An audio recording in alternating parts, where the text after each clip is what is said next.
You're the guy people call when they need a helping hand, moving furniture, unloading a truck. But lately, your shoulder's been acting up, and you're the one who's calling for help. And that's the moment you realize you can no longer shoulder the load. The Joint and Spine Center is Cincinnati's leading destination for orthopedic care with a range of surgical and non-surgical treatments. So when a moment has the power to change the rest of your life, go to the one place with the power to change it for the better, the Christ Hospital Health Network. This changes everything. The Pound This Podcast is brought to you by the Christ Hospital Health Network. This is the Pound This Podcast, episode 761, update, Toria Cannon's journey from new mom to runner. I want to lose weight, but I don't know how to get started. What should I meal prep every week? How do I get those sweet booty gains? Inspiration for your healthy lifestyle. The Pound This Podcast with Amanda Valentine.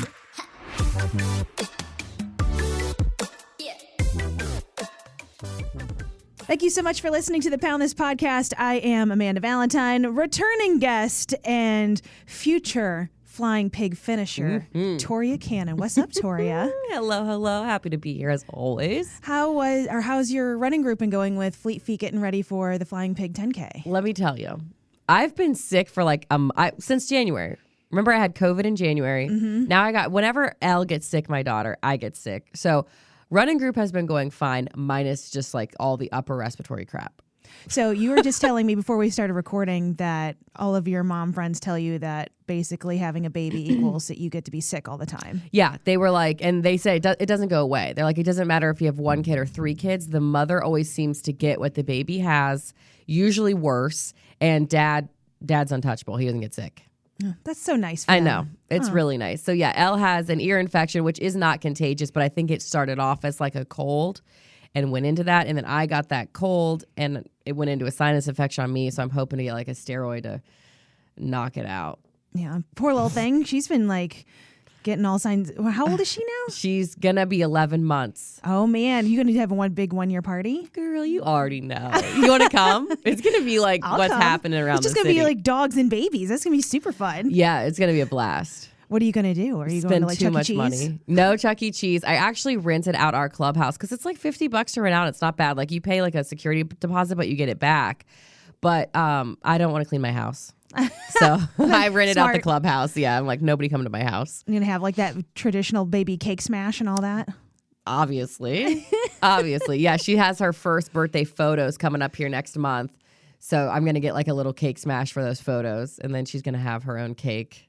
Nice. For her party. I hope she goes to town on it. I don't want to get my hopes up because, some babies can be leery about it, but my girl loves food. Yeah. I was going to say, well, I've seen a lot of like, skyline smashes too. Yep. She gets it all up in her ears, her eyes, everywhere. It's probably why she has an ear infection. It's like old skyline in there or something. Yeah. So hopefully you and her are both not sick in a month. So you my gosh. Have that party. I know. Because everyone I posted that she has an ear infection, they're like, oh my gosh, my daughter got one ear infection and then it started the road to ear tubes, like tubes to drain them because they get them so often. And I'm like, gosh, I hope she's not one of those kids that gets frequent ear infections now. I hope it just clears it up and she's good. Fingers crossed. Even with your sinus infection, everything else, you've still just been running every day? Yeah, but the sad part is that I've been traveling so much, which is not sad. I was like in Napa and then I was in Punta Cana. Yeah, so boo-hoo, Toria. I know. God, my life is hard. I've had to miss running group and run on my own, which freaking sucks. Oh, because there's no one to motivate you to keep going? There's no one. And like, I told you, like, I'm still starting out. So we're doing interval training. We're up to like 4 minutes on, 1 minute off. So we're still like at a leisure pace to where we can still like check on each other's lives, see what we're all doing. So it's kind of lonely running alone. I mean, I put my music on, but it's not the same as like having your friend there. Yeah. I've made friends. Are you back this Saturday to train? Oh, hell yeah, I'm back. And I have nowhere else to go, no more travel. So I'm back for good. Nice. You think you're going to pretty much crush that 10K? Yeah, I hope so. I think you will. I hope so. It's just I probably will run it by myself just to not get in my head, so I don't like either let someone down that I'm running with or have to like leave someone I'm running with if they run a little slower than me, which is probably not going to happen. I run very slow. Yeah.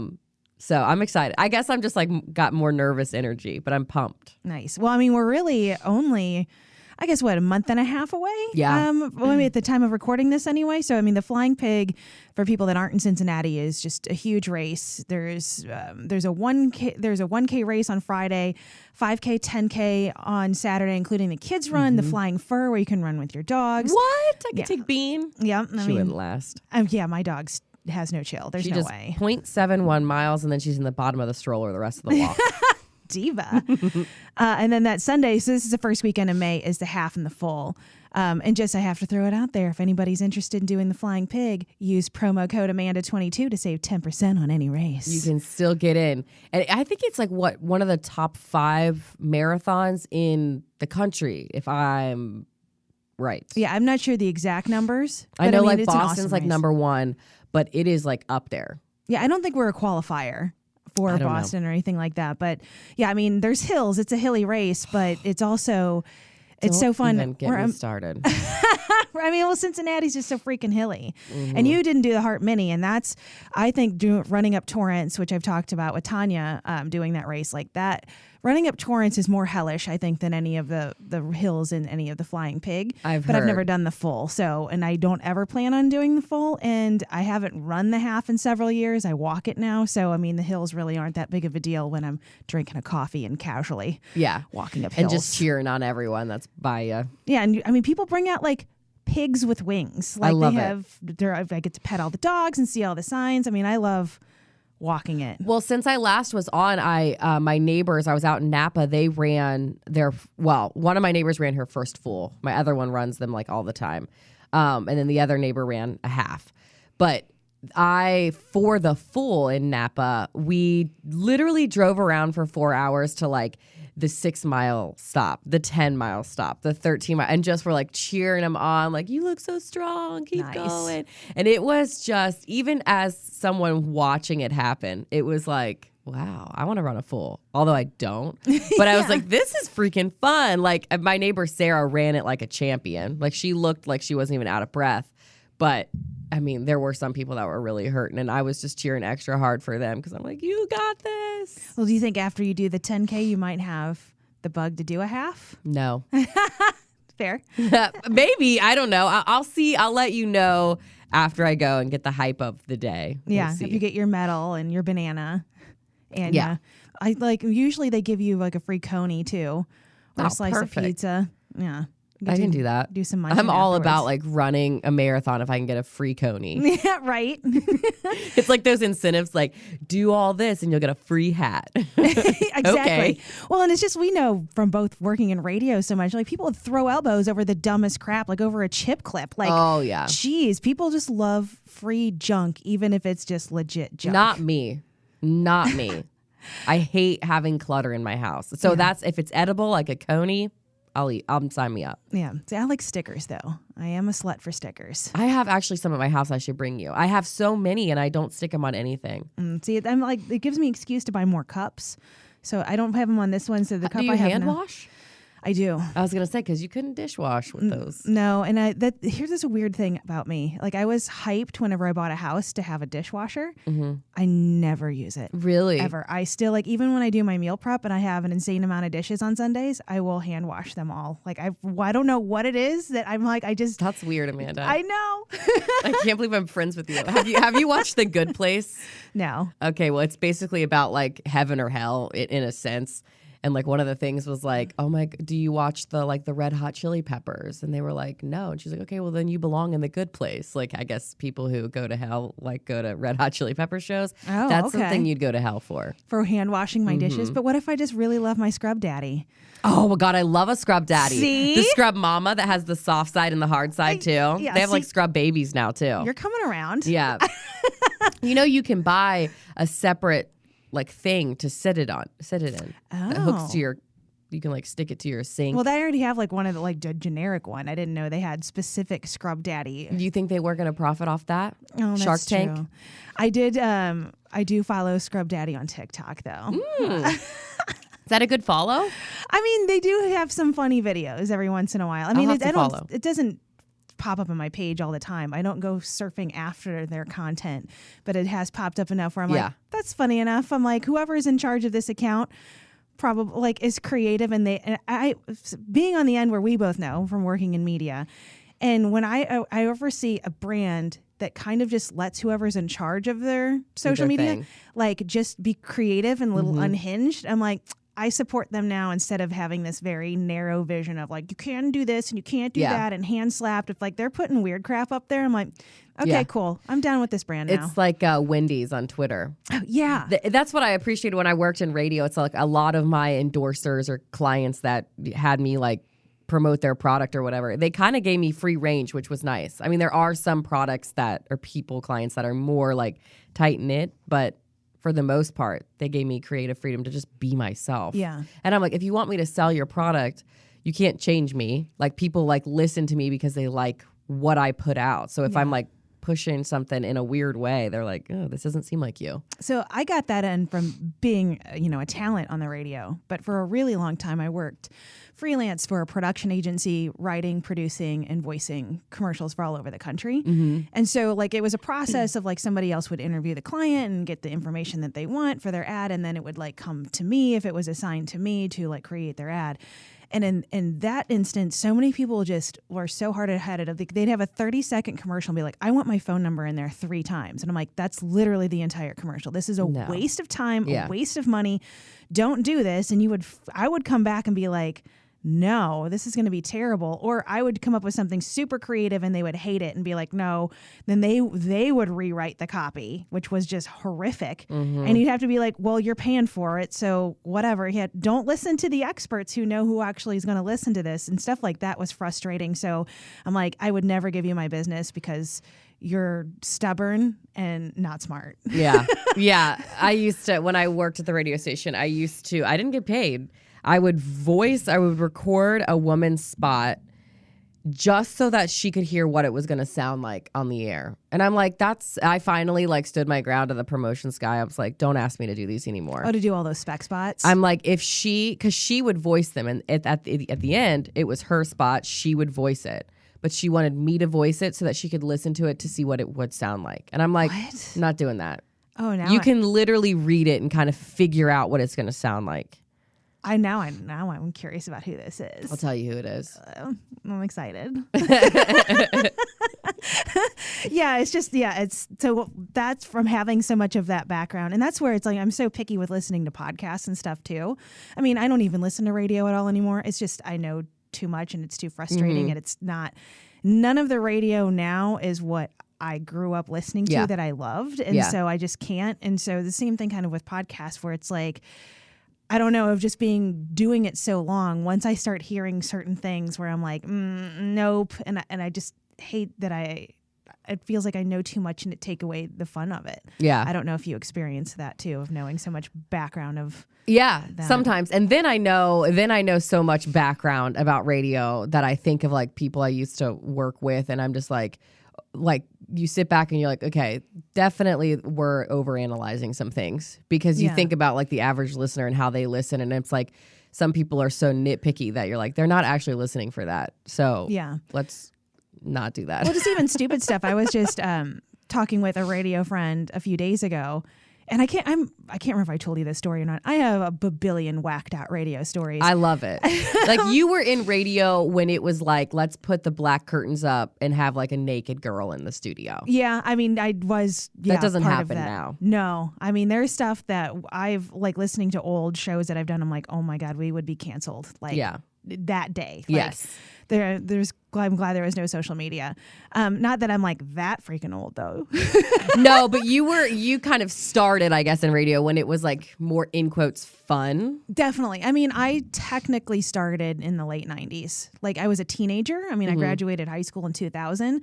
So, but that's like the radio I grew up listening to. Yeah. But my first full-time job, my boss made me go outside and smoke with him because he thought cigarettes? Because I sounded too young. And I was 20 at the time. Oh my gosh. And so he would just make me go outside with him and I'm like, I don't want to smoke. And so he would still make me stand out there with him until he finally talked me into like smoking his Marlboro Lights. You could not do that nowadays. Oh my God, you'd be so fired. He'd be fired off. Right? And he did. Like, he was just like, you sound too young. And I'm like, I was on a station that was a top 40 station. So it was like. So it didn't even matter. Yeah. At the time, I'm playing like Jessica Simpson. Yeah. And so it's like, yeah. And then I'm like, no, you got to smoke to sound older. And I'm like, oh my God, this is just so stupid. Yeah. Well, when I was in college, some of my professors, I took a broadcasting class in high school and then obviously went to college for it. And all the teachers were like, your broadcasting voice. Oh, yeah. And then when I went to work at where we used to work, they were like, yeah, unlearn all of that. We don't want you to have a different voice on the air. We want you to be yourself, which I truly believe you get more experience being hands-on and in the actual field than you do in like college or high school. It's just... Well, I will say I'm actually, it's funny because I never graduated from college, but I'm on the board. Where at? Lewis and Clark Community College. Oh, wait, is that around here? No, that's in Godfrey, That's Illinois. right, that's It's right. outside of St. Louis.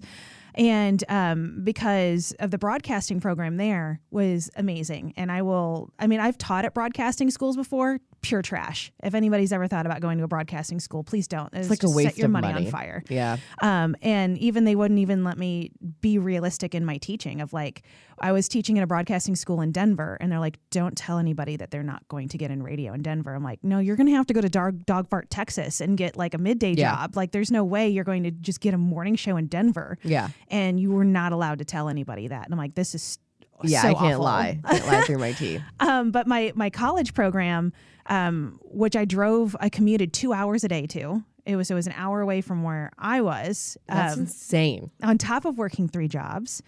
It was bonkers. But that's how bad I wanted to be in radio. Yeah. And they put you on the air. I was on the air within like the first month, and you got like a second year who was like kind of your little mentor to be in the studio with you.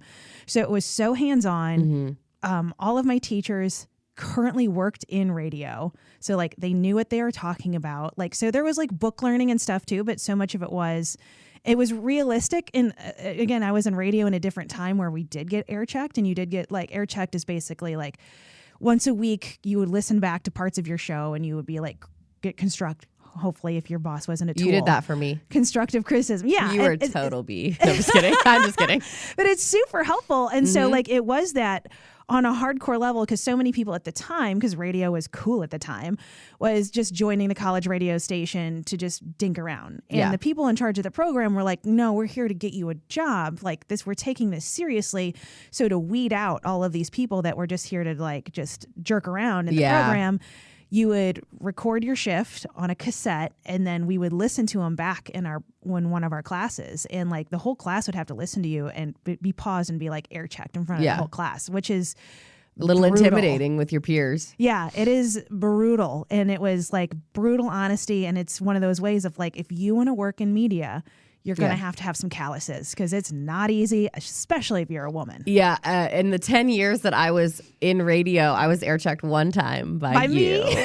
By you. Now, mind you, for 7 years of that, 3 years of that, I wasn't actually on the radio. I mean, I was, but I wasn't. I was like overnights just getting started. And then for 7 of that, I was mainly traffic. So I wasn't like super on the air live all the time. Yeah. But towards the end of my career, I was utilized like on the weekends, and I had my own show with a partner. But one time was with you. Yeah. We met. I don't even remember where we went. We got lunch somewhere. No, we got coffee in Newport. At Carabello Coffee. Yes, we did. Yeah, and you weren't even like too brutal for me. It was a pleasant experience. Oh, but really? I like hearing constructive criticism.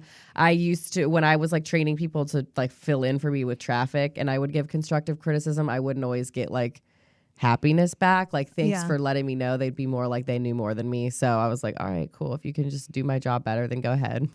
Right? I mean, whatever. That's what's a bummer too, is just lots of clashing egos. Yes, yeah. So that also makes it hard. I went to college locally, and the radio station's not even around anymore. But when I went there, I wasn't really involved with the radio station. I went and I took a lot of broadcasting classes some of them were focused on radio, but it was mainly, and I feel like this is just kind of popular because it's everyone wants to be on TV, but it was mainly news. And then, of course, like stuff for film and filmography and stuff like that. So I learned a lot about like editing, and I wrote like different scripts and stuff, which I didn't use in radio until recently because everything became social media. So it was like you had to learn how to edit videos and stuff, which I already knew how from college, which that was kind of nice. But yeah, I loved public speaking in college. Not so much anymore. Like I can public speak if I know the topic and I know what I'm talking about. But I used to hate doing stage announcements. Oh, yeah. And like bringing bands and artists on stage. Count me out. I don't like that either. It would give me so much anxiety. Me too. But once I'm up there, I'm palms, fine. Sweaty hands. I can do it. And then that's where it's funny. Like one example is, well, from here in Cincinnati, me and Jesse did stage announcements at Country Concert, which is like north of Dayton. Oh, yeah. It's a big festival. Yeah. That's a huge festival. And so I was just nervous here in front of a festival. And I've done this a million times, and all the other places I've lived, but every time makes me so nervous because it's like they're not here to see me. They're just like, shut up and bring the band on. So it's like, if somebody's coming to see me speak, that's a different thing. That's a different vibe than like, I'm just on stage being annoying until you can get to what you're here for. Yeah. So it's like, I'm so nervous. I'm freaking out, and like having like Jesse and like other people from the radio station see me go through that. And then we get out there and I'm like, if everybody screams, I'll take my top off. And then everybody screamed because I had a t-shirt over a dress, and I took it off. I'm like, woo! And just out there and be like winging around and being nuts. And then like get everybody hyped up. And then we get off and I'm like, oh my God. And everybody's just like, what the hell? Like you didn't seem very nervous. Yeah, right? So it's like once I'm there, it's almost like if you remember Old School, like that scene with like Will Ferrell whenever he like goes into that like contest where he has to like do the be smart for a minute. Yeah. And he just like pukes it out, and then he's like, whoa, and he shakes out of it. It's like one of those things of like once I'm in the middle of it, like I'm fine. I can roll with it. It's the anxiety leading up to it that makes me crazy. And so that's why my husband John also goes by John. He works the stage. He has such a good stage presence. Like he's asked to host a lot of fundraisers because he will raise you money. Like he will pull on people's heartstrings, and I've witnessed it. They've asked us both to host, and I just stand in the shadows. I'm like, you do your thing, babe. You shine like the star you are. Well, and he's a DJ and stuff. I could never. He's be so a good DJ. on the mic. No, yeah, thank you. No, people have asked me like, oh, do you and him DJ on weddings on the side? I'm like, you don't want me to DJ your wedding. Yeah, trust me. I don't even know how to work all of the equipment he's got, and you don't want me on a microphone. Yeah, exactly. And like, unless somebody wants some like stand up that may offend some people. Yeah. I can do that. Yeah. And I'm not even that funny. So I do want to bring up, we were talking about, I didn't even mean to go off into a radio tangent. I'm sorry if you're listening to this and you're like, oh, wow, okay. You don't care about radio now. You do. Yeah.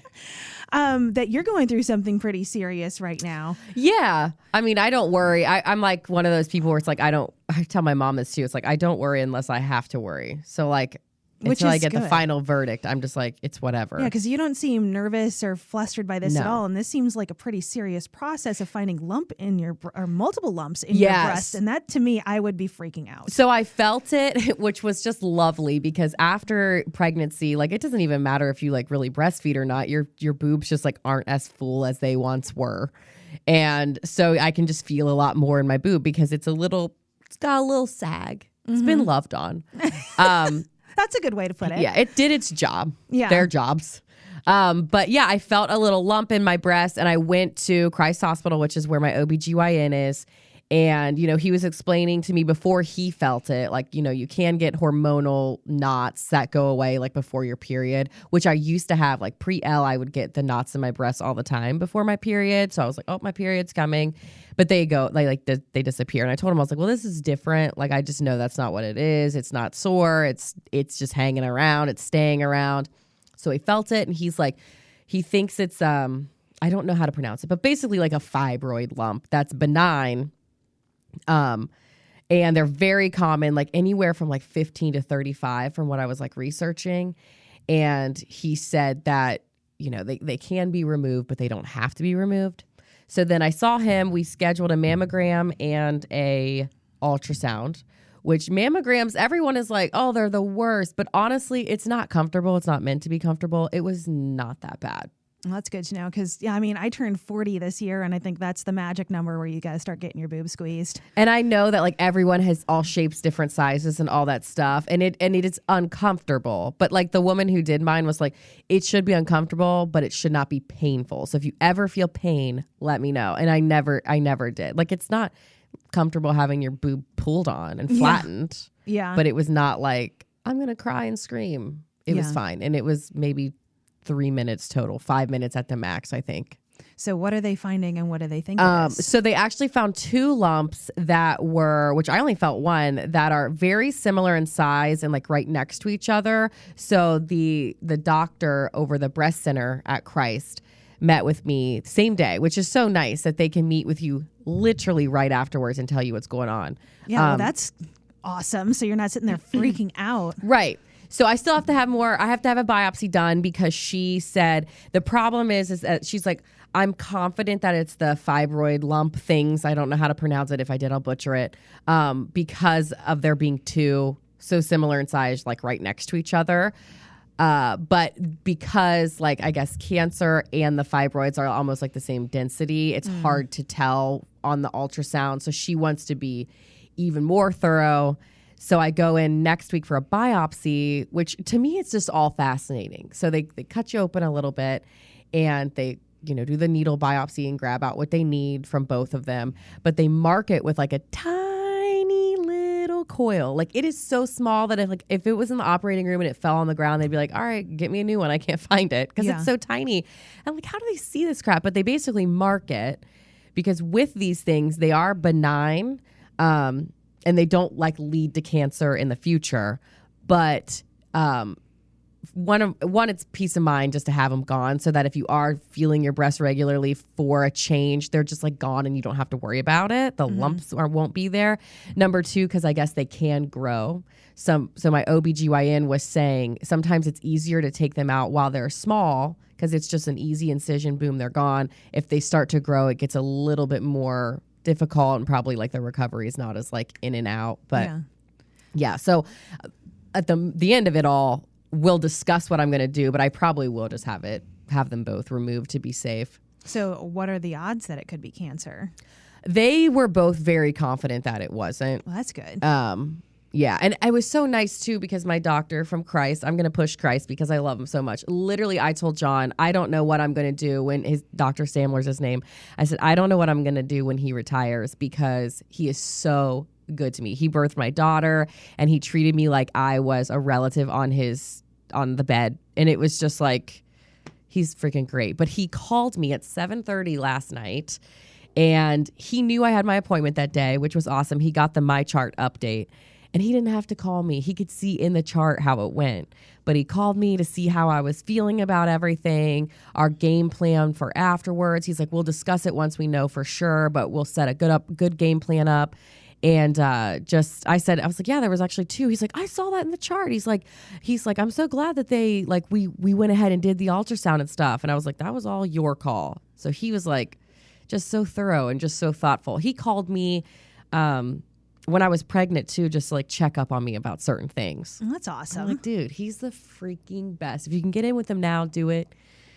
Is he near retirement age? He delivered, he was my mom's doctor. Oh, geez. So my brother is 30, going to be 34. So he's been, I mean, to me, he was young, obviously, 34 years ago, but I don't know how much time he's got left. And I'm like, don't ever leave. Yeah. I don't think he is because he's so good at what he does, but I don't want to think about it. Is this pretty common for new moms to kind of develop these lumps? It is very common for any women our age. Oh, okay. Yeah, they said it's so it doesn't even have to be that you've given birth. Right. And he said, he's like, actually, and somebody can correct me if I'm wrong, but I spoke to someone, not a doctor or anything, but they said that if you breastfeed, it reduces your risk of breast cancer. Oh, I don't know if that's true or not. I was going to ask around, but Dr. Stamler actually said I probably had him for a while, but with breastfeeding and then the fullness of my breast not being so full anymore, it's just easier to feel them. Gotcha. Yeah. Do you have anything like breast cancer that runs in your family? No, I know that just doesn't matter though. They always ask you that, but I know that it's kind of like, I guess you could just get it regardless. But no breast cancer in my family. Did your mom or your sister have any of these lumps? No. I'm the one with the lumpy boobs. I always got the knots before my period. And my sister actually gets like the knots, but they go away, like the hormonal little lumps. Yeah, see, I don't have that, but I do have like a lot of sensitivity. Yeah. Where it's like, don't bump into something. We're like, ugh. Yeah. Like when I was pregnant, because I had sensitive boobs, like every time I would know my period was coming because they'd be so sensitive. But when I was pregnant, like John couldn't even look at them. I'm like, don't even blow air in my direction. Well, that's fun for him. Yeah. Yeah. That's the payment that he gets for never getting sick. Yeah. These have a duty. They're on like, they're clocked in right now. Are you still breastfeeding? No, not now. How long did you breastfeed for? 6 months. I went at 2 months, I started exclusively pumping. And then 6 months I started to wean because I loved breastfeeding, but people who glamorize it, I think it's great. But it is not glamorous. It is hard. Even if you have an oversupply and you're able to get your baby past a year, it is hard freaking work. Because even with an oversupply, you've got to like pump to make sure that your boobs are drained so you don't get mastitis or get clogs. Like it's a full-time job. So I give props to those moms that last like 2 years because it's a lot of work. How long you're supposed to breastfeed? I don't know anything about. I don't know what they recommend. Two, maybe even 3 years. I'm not really sure, but honestly, man, you got full blown teeth at that point, right? Girl, don't even get me started. Once the baby, I have seen people where it's like the baby pulls the boob out of their bra. I'm like, that's a little strange at the dinner table, but you know what? To each their own. You do you. But I really think that they recommend any amount of time that you're willing to give to it is going to be beneficial. But me and John were like, gosh, it would be just so much easier to do formula for the next one because it's just so convenient. And Elle's been on formula straight since kind of give or take. We weaned her off and did a mixture like 6 months on, and she's been good. So I'm just asking so many baby questions now. I don't care. So is she still on formula? Because I know she's eating like Skyline. Like at what point do you stop drinking formula and you're just like full blown eating people food? So not people food, you know what I mean? Like solid food. Yeah, so we started her on like purees at 4 months, but you really don't even, but I'm also like an advocate for baby-led weaning. There are people that are more nervous about it. You really don't need to do purees. At 6 months, we kind of did away with purees and just went straight to like the softer hard foods, in quotes, like banana, avocado, things like that, that she could pick up that were mushy enough to put in her mouth where she wouldn't have I wouldn't have the fear of her choking. But I've done like a lot of research on it, and it's like she can pick up like the fact that when they pick up things by themselves and feed themselves, it automatically triggers their like gag reflex and choke reflex, so it makes it less likely they're going to choke. But she's been eating solid since she was 6 months old, and the girl can freaking eat. Yeah, I mean, she puts it down. I've hung out with her once, and she was going to Chowtown the entire time. And she's eating good, like salmon. She's eating things like tomato, basil, and mozzarella, like as a snack. Like the girl eats better than most people. She loves. The only thing she's really turned her nose up to, and it was a texture thing, was mashed potatoes, which I was like, oh, no. You better get on board with that. Yeah, I'm like, I'll take what she's not having. Yeah, but I think it was a texture thing because there's just like introduced to so many different textures. But yeah, so she was good. I introduced her to peanut butter and different nuts like almond butter and cashews and stuff at a young age. So we've been good with that. Well, it feels like, I mean, again, not being a parent, I don't follow any sort of parenting social media, but I know just from the fringe, that I know of, like, it can get wild out there of what you should do, what you should not do. Don't introduce them to allergens. Do introduce them to it seems like insane. People blow up. I remember when one of my coworkers, when I used to work, had a baby, and people were like, "You shouldn't feed them peanut butter." But then you've got your pediatricians who I see, and I'm like, who stay educated, are saying the earlier the better to introduce them to peanut butter. So like at 6 months, I just ripped the Band-Aid off, and of course, I've got to where my pediatrician's on speed dial if something does go wrong. I bought Benadryl even though she's too young to it says like, anything younger than 2, consult your doctor, because she can be dosed on it, but it's based off her weight. So you just call your doctor. So I've got like all that stuff on hand if something were to go wrong. But yeah, it can be really scary. Yeah. But I also don't judge people for how they for how they might be a little intimidated. Like my niece is 3 months younger than Elle, and she doesn't eat like Elle does. Like Elle was already eating like all these different varieties of foods at 7 months, whereas Isabel, they're a little bit more hesitant, and that's fine. I'm like, you do you. Like, do what you got to do to make yourself feel comfortable. And like, then there's like co-sleeping and not co-sleeping, and the way I view it is whatever works for your freaking family. Yeah. It's not affecting my life, what you do with your kids. As long as your kids are happy, healthy, and they're not being abused, then you do whatever works for you. Well, and it's just like it translates to every single area, because the same thing with me with like health and fitness, or you get into weight loss or body image or anything like that. It's like no matter what move you make, somebody thinks it's the wrong choice and will be a keyboard warrior and get it and just scream in your face. And it's like every aspect of life, whether you're a parent or you're trying to make healthy choices or like financial decisions or what it is. It's like there are just armies of people that are ready to tell you how wrong you are. And it's like, oh yeah, God, no wonder we're all so stressed. Yeah. I'm like, Elle will not sleep anywhere but her crib, which we are thankful. Like she loves her bedroom.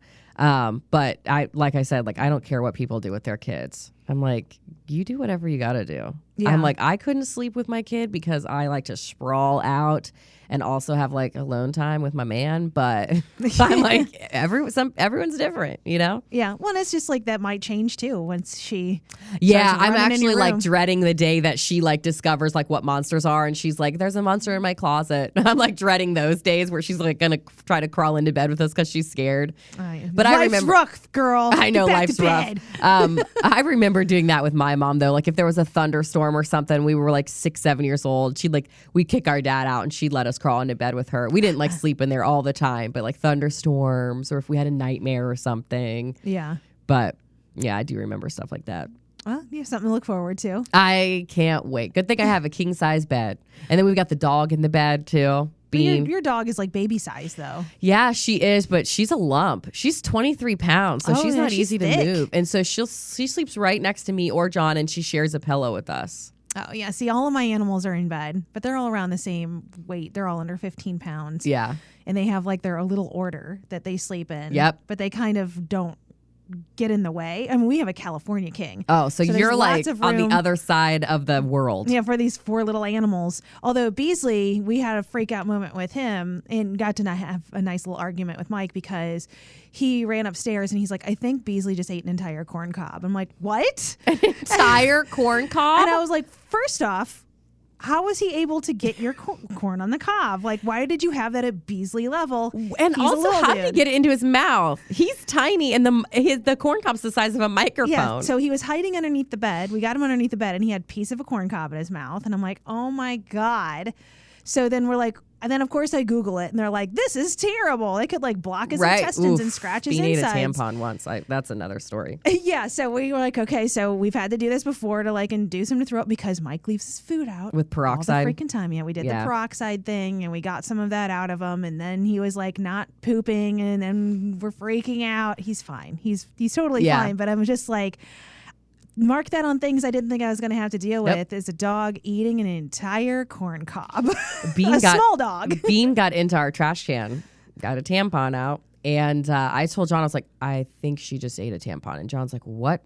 So we had to do the peroxide. She threw it up instantly, swallowed that sucker whole. Oh, God. She would have never passed that. And it was literally the day before we took off on a plane to go to the Super Bowl. And I'm like, really? Really? So all is well. She's good. Yeah, and dogs will just eat any. That's where I'm like, how are these dogs out here surviving the streets, man? Because how are they not eating tin cans and crap and just falling over? You know they probably are, and they're passing it like it's nothing. Yeah, until then they have an owner, and we're like, rush them to med vet. Yeah, and then you get a purebred dog that's allergic to everything. Is your dog purebred? Oh yeah, Okay. like we definitely are pro rescue too. We've got rescue cats, but I just really wanted a French bulldog, so we paid for her, and I love her. She's my angel. But, they're just more like the scrappy dogs that are mixed like we had growing up. They could literally eat grass and they could drink car oil and they will survive 18 years. Yeah. Bean is like allergic to grass. She's like allergic to just the environment in general. Oh, jeez. And so she's on allergy medicines, and her little vagina's like always red because she's scratching it. And now now I have special bath wash that I use for her, and I have special wipes for her paws and her vagina. And all the women in your household are not doing well. I'm wiping a lot of asses. I mean, butt cheeks. Well, that's true because we found Beasley on the side of the road, which we fondly refer to him as road trash. And He is a little road trash, isn't he? Just the look of him too. he's just so scruffy. Yeah. When he's like, when we let him get scruffy before I go get him a haircut, and then he's just eating everything, and like even outside, like on a leash, he'll still, if he sees a squirrel, like he would just bolt right in front of like, a semi "That's mine." if you would let him. That's how Bean is. I'm like, stay out of the freaking road, dude. But then we have what's funny is we have our cats, and they're my angel babies. I rescued them. They're 5 now. I can't believe it's been 5 years. But John acts like he hates the cats, right? He's like, oh, they're crying again, and I just fed them. We go on vacation. We're in Punta Cana, and he rolls over to me like 3 days into the vacation. He's like, who's feeding our cats? And I was like, oh, you care about the cats. I'm like, don't worry. I took care of it. There's someone coming to the house every day. Because my cats are not the kind of cats where you can just leave a butter bowl-sized food out for a week. I do that. They will vomit if they overeat. So someone has to come like once a day to feed them, which is just one of my neighbors. So they just walk over and do it. But yeah, all of my cats self-regulate with the food, which is nice. that is always a blessing. Except for Grizzy, the one-eyed cat who's all broken. He is a little broken boy. He has to get prescription food every morning because of all the urinary issues that he's had before. So he has to be separate in the morning and get his own food because then all the rest of them, including the dog, wants to eat the very expensive prescription food. So your like rescue cat probably cost more than my purebred dog. Probably. At the end of the day. So I have 4 animals. And 2, and then Beasley has epilepsy too on top of it. So the dog has epilepsy. He eats corn cobs. And then Grizzy has all the urinary things and he's all broken. The other 2, though, they're rescues too, but they have luckily not had any sort of good issues yet. So yeah, it's just knock on wood. Right?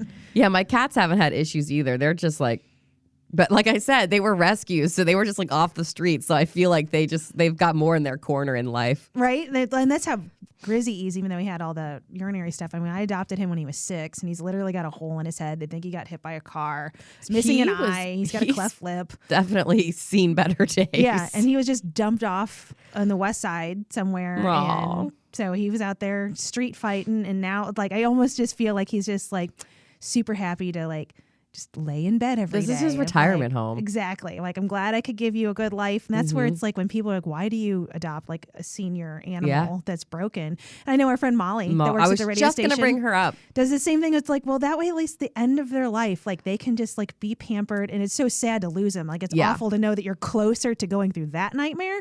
But it's like, but at least you can feel like the end of their life, you gave them the best they could get. Molly just adopted, I want to say like a 12-year-old dog. And she called me. She's like, I am worried because she's like, what am I getting myself into? Like she's old, like she is very old. Because the senior she adopted last time was like maybe like 6. So he still lived like another like 5 years with her. Yeah. Sadie is quite a bit older, but she's like, I want to give her a good life. And I was like, as you should. Like she shouldn't like die in a shelter, I'm like, that's amazing. Yeah. Yeah. And I mean, Molly has such a big heart. With Her too, heart so. is the size of the freaking moon. Yeah. So that's, I mean, so anybody listening, if you're in Cincinnati, you can listen to Molly Watson on Q102 and that's our girl. And see what, I know she posts a lot about adopting animals and stuff too. Yeah. And also our friend Ray that used to work at the radio station. He was just on with my husband the other day talking about the Cincinnati Rescue. Yeah, he works at Cincinnati Animal Care. Yeah. And he does like their social media and their PR and stuff like that. So if you're looking for an adoptable animal, go see our buddy Ray over in Northside here in Cincinnati. The best. See, all these radio people, maybe we just love animals. I know. We do. That's like people that don't have animals in their home. I'm like, do you go to bed sad and wake up angry? Like, what a sad life. You don't have like a little animal that just unconditionally loves you? Yeah. And when people are like, I just don't have time for it, or like, I have got little kids, I'm like, train those people to you make the kids do your dirty work. They've got to take the dog Yeah, outside. right. I'm like, why do you think I had kids? I need someone to clean the toilets. I'm not doing that my whole life. Somebody to hand wash the dishes. Yeah. I'm like, when Elle is old enough, she is getting A scrub daddy. a scrub brush, a scrub daddy. Yeah. And we brought it right around. Well, I know we got to wrap things up here, but like definitely keep us posted on what's going on with the run group since we've got about a month and a half. So I know you post all the time on Instagram, so you want to share that so people can follow you? Yeah. At Toria Cannon is my Instagram. Awesome. Thanks, Toria. Thank you. AmandaValentineBites.com